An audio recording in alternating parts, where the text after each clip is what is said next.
Hey guys, it's RiverThames. Today is the second episode of Testing the Battlefront. I prefer this name over Mythbusters because originally I wanted to bring back hero testing, but from your suggestions there are some cool things to try out with all aspects of the game. So this series is going to be called Testing the Battlefront, which I basically deep dive and test out different things. This series will be every weekend, so leave your myths down below for next week. First of the video is going to be whether Boba Fett can land on a cloud car. With the return of Administrator's Palace from Battlefront 1, DICE added an AI cloud car that circles the map, and I wanted to see if Boba can land on this and get a tour of Bespin.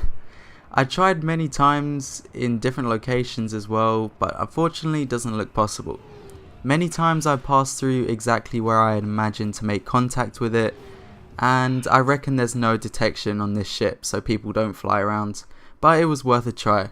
Next up is a recommendation from Nitrogen. Can Yoda and Maul deflect blasters when using their spin and dash attack? With some luck, yeah, they can. Maul doesn't have any type of block, but with this, shows that some kind of deflection is possible.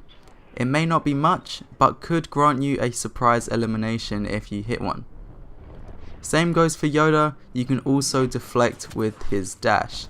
Credit to Battlefront Updates, who was the first to showcase this with Yoda, but since it works with Maul, I thought why not show it as well, so thanks for the suggestion, Nitrogen. I'd assume it also works with Luke, but it's more useful to showcase for Maul. But there is something in this episode to do with Luke, which I found to be really interesting, so thanks for suggesting it. Does Luke's star card Mastery Deflection help?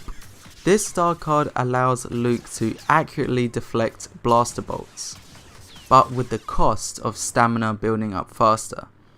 So I've done a comparison of with and without the star card equipped to see if it's worth using.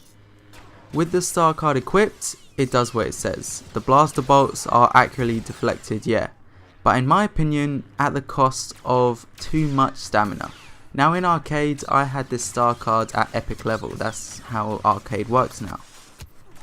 Once your stamina is depleted, you no longer have the ability to lunge and lock on to a target with your lightsaber, meaning you are at a disadvantage if you block for a long time.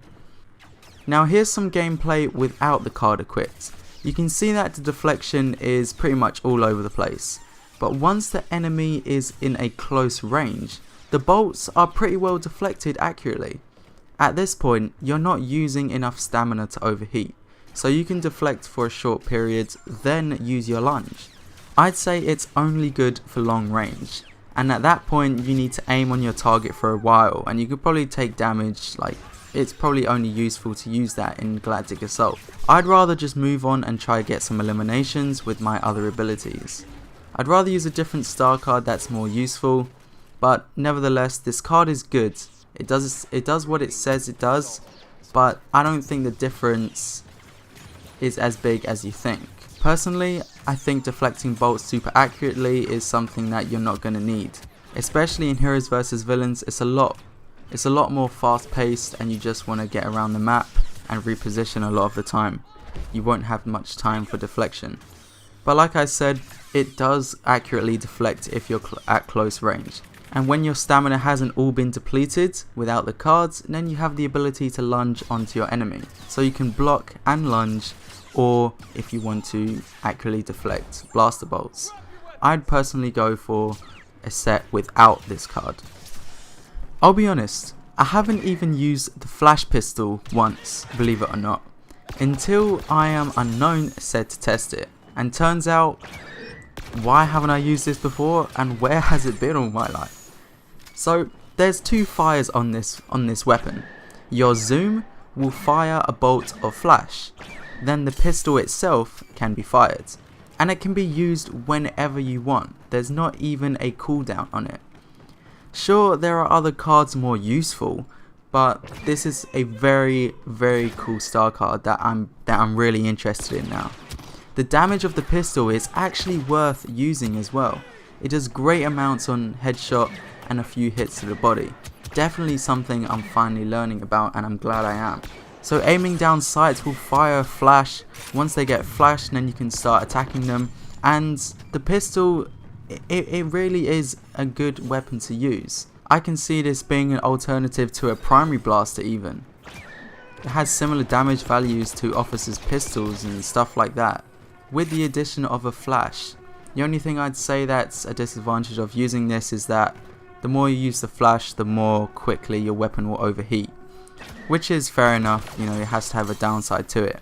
But just using this is the first time I've ever used it, so if you haven't used this before, then I'd definitely give it a try because it's something that I didn't expect. Next, does the Stinger pistol damage over time stack? So if you shoot them twice, will the poison double? The answer is no, I think. My reason for this is that you gain 2 experience score for each second the Stinger pistol damages. If you continue damaging, the score goes up, but it still stays at a constant 2 per second increase, so it doesn't look like it stacks. Another suggestion was, can lightsaber throws go through shields? And yes, they can.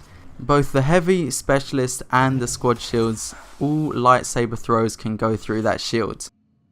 I just showcased with the heavy because I have seen and experienced it going through the other kind of shields, so I'm not going to showcase that, but just believe me when I say it does work. So to close out this video, I just want to leave a tactic for Vader.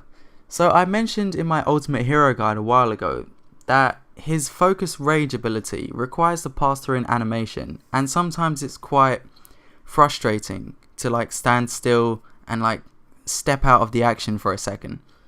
But if you don't want to do that, if you strike with your lightsaber, which is the basic, you know, left mouse button or your bumper on console, and activate the ability at the same time, it will activate that ability while you are striking.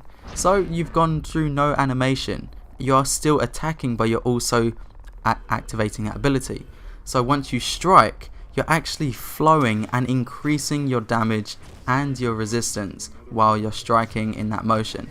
I think this is a great tactic, one I find so useful in Hero Showdown when you're in a 1v1, because you know when you're up against a lightsaber hero or a blaster at close range, you want to make sure you come out on top. So using this can guarantee that because you do get armor resistance, extra health and a damage increase. So hope you enjoyed that little tip. So this is the second episode of Testing the Battlefront. There will be one next week, so leave all your myths and suggestions down below in the comments and I'll check them out and they will be featured in next week's video. At the end of every video I'm going to try to leave a couple tips for heroes or just anything in general to help you guys out. So I hope you enjoyed this video. It's been River and I'll see you in the next one.